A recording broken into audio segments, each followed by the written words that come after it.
Hi, good evening from Lagos, Nigeria. My name is Blessing Philippa Shaye, and you are officially welcome to a super special episode.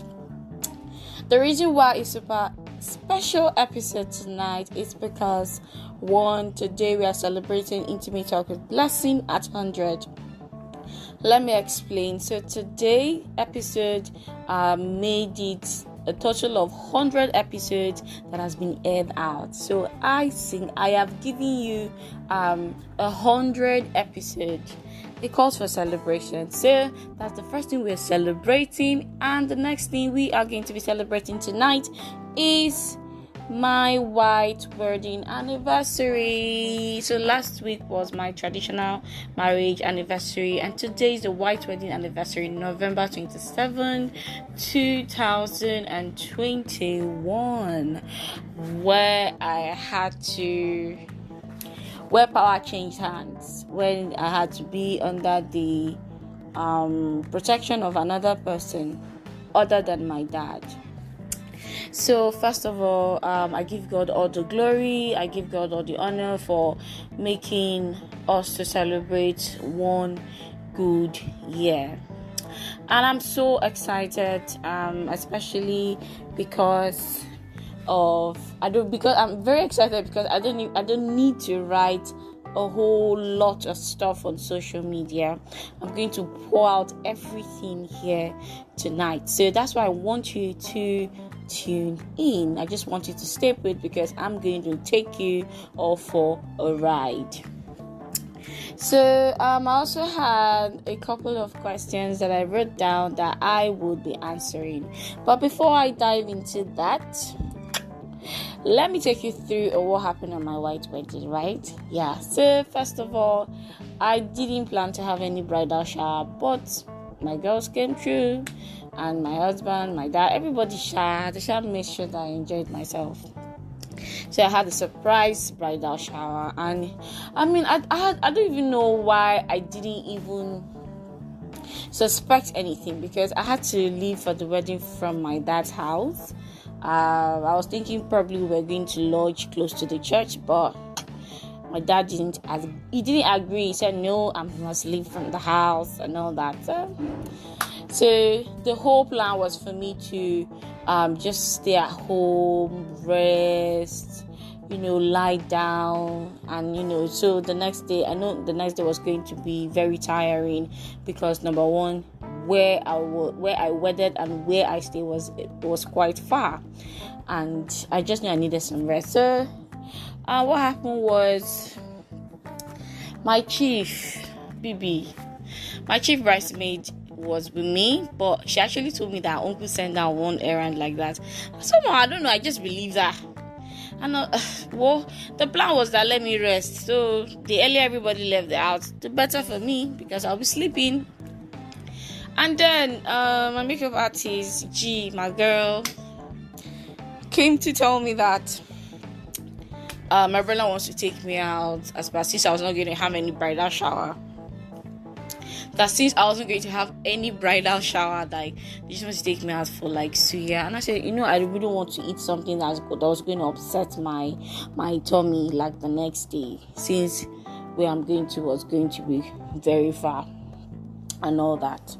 I said, I know, don't worry, just a light makeup, don't worry. I didn't suspect anything. Wallahi, I didn't suspect anything. And then my brother came, we drove. And the process of going, they were like, I should just carry things that I need.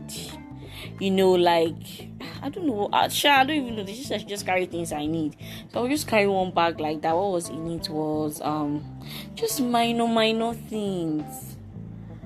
Like, I don't know. I packed, but I had no idea what was going on already. So they were like, what am I carrying back now? That they should quickly drop it in the hotel.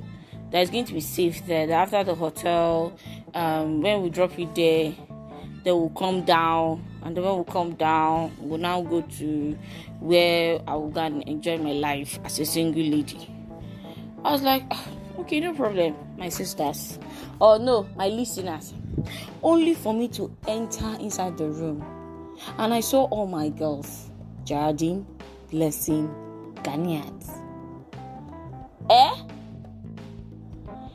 And they were all shouting, surprise! I was like, surprise, Pavo, Nibo, where?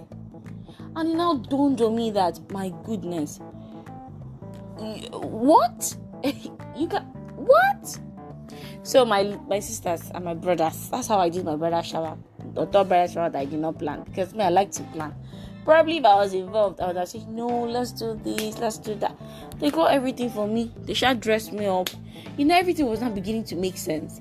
That's my blessing. I went to go and attend to one of our uncle's errand was actually prepared. They designed the place for me. Oh my goodness. I'm super grateful. Thank you so much. I'm grateful. So now let's go back to the D-Day. The D-Day was we woke up, dressed up, prayed, got into the car, and we all got moving. It was just like a whole convoy that was following me. Like, my dad was like, at social time, everybody must leave the house. I was so sure that in my mind, I was like, probably that just, we shall leave early, let's do the wedding. So everybody we're left in a convoy, family, my staff, everybody. And by the grace of God, as we're going, you will not believe this, the road was free in Lagos on a Saturday. If not the Lord that was on my side.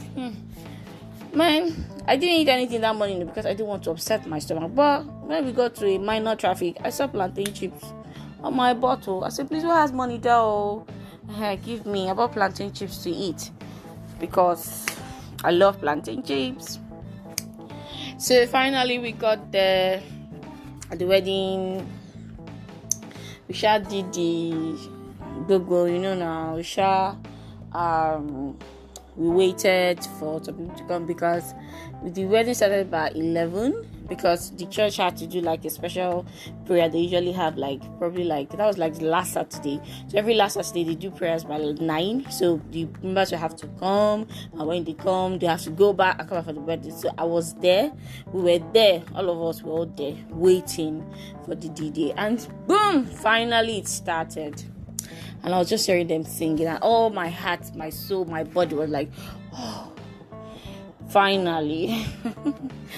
So the sweetest moment for me was the moment where I had to march in with my dad, and there was a standing ovation, and there was crowd. And thank God for the church, because the church had a, what do they call that? I don't even know what they call it.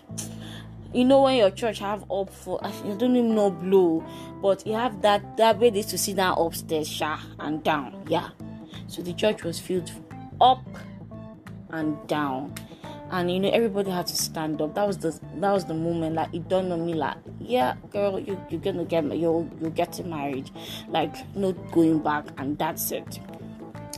So I marched in, and that was so beautiful. I marched in with my dad, and my dad was crying, and I almost wanted to cry, but I didn't cry. I was just thinking of my makeup and thinking of how I came all the way from far, far, far away. Then my makeup now spoiled. Then my pictures. I was crying in my heart. Tears almost dropped. So I marched in. It was pretty. It was so nice and beautiful. So after that, we had to do pictures. Church members, everybody, in-laws, well-wishers, passerby, children, everybody.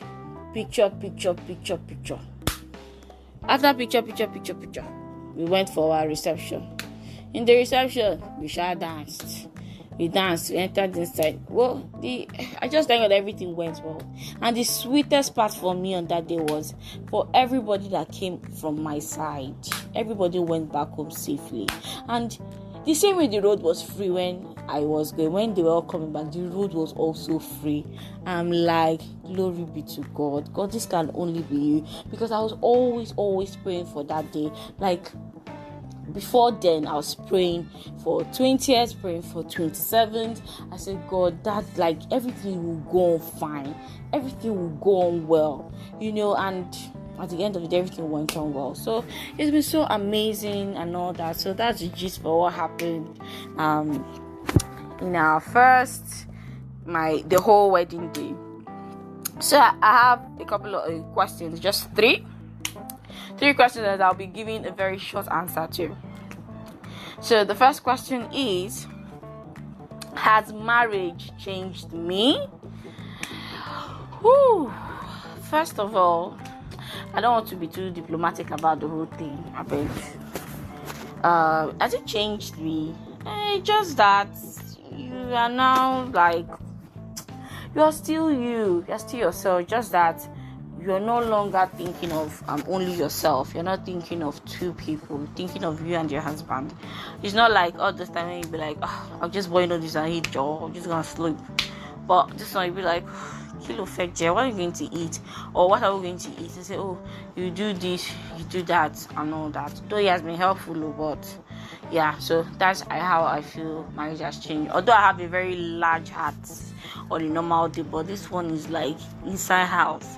Like inside house, there's how someone can have a large heart outside, but inside the house you will not have a large heart. So I think that's how it has changed me, for me to have that shift of mentality that we are now two is now one. I have that mentality. Two is now, it's not like you're living alone or you want to go and rent house by yourself. It's two people. Yes, you wash two people's clothes. Yes, you cook for two people, not only you. Yes, exactly. That's it. So the next question is, do we have obstacles? This first year of marriage, I will be lying if I say we didn't have, but we pulled through. That's all I can say. We pulled through. We pulled through. There was definitely obstacles, but we pulled through, and I give God all the glory for that. There was. It's really not easy. Especially, now, it's something about marriage is like, everybody, this is the way they grew up, this is the way this person grew up, that's the own way of doing things, that's the way you're doing, and you too as a wife, this is the way you grew up, you have the way of doing your own thing, you don't do it like that.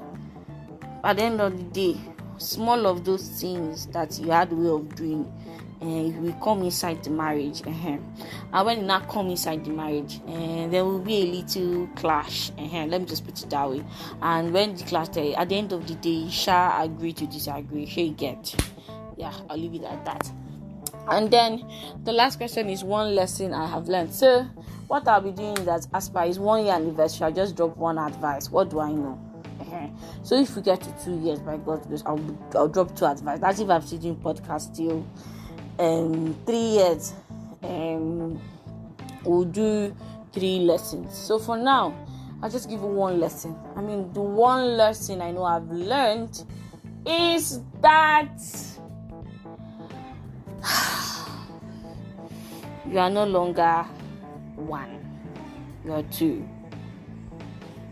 You just have to always consider your partner, because you are no longer one. That's the lesson I know I can give from both ends. The man is he's not going to fend for only himself or think of only himself. So for whatever decision both parties are making, you have to consider the other person. So that's the only advice I'm giving. What do I know? Like I said, it's 1 year. It's 1 year, period. 1 year. So thank you so much. Please, though, if you want to send me an anniversary gift, my DM is open. You can reach me on Facebook, Instagram, WhatsApp, anyway, just or emails, anywhere. I'm open to receive an anniversary gift, so thank you so much for listening. I hope you enjoyed this podcast just as I enjoy talking to you about tonight. Thank you so much for listening. I hope my voice is a bit clearer, because I know last week it was like I was in a confined space and I couldn't speak loud. But I hope tonight's own is actually better. So this is it. At the end of this video, I'm going to put like one kind wedding stuff like that. So it just make you look me well, you know. Hey, go look me say, now this girl they do podcast, na me, yeah, and now this man he marry, na me. So you see our face again, yeah. So thank you for listening. So one of my husband is into filmmaker, so this is the part to say and cut, yeah. Good night.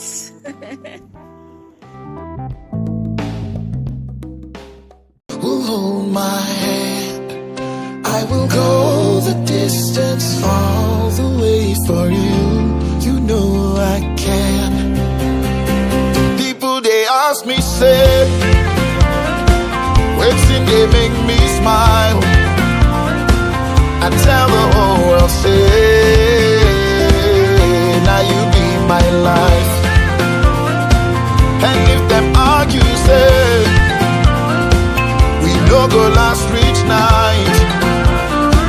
I tell the people, say, you know fi kill starlight.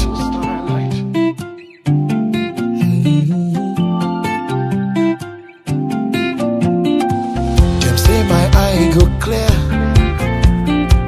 Them say your eye go tear. Darling, no mind them, make you no send them.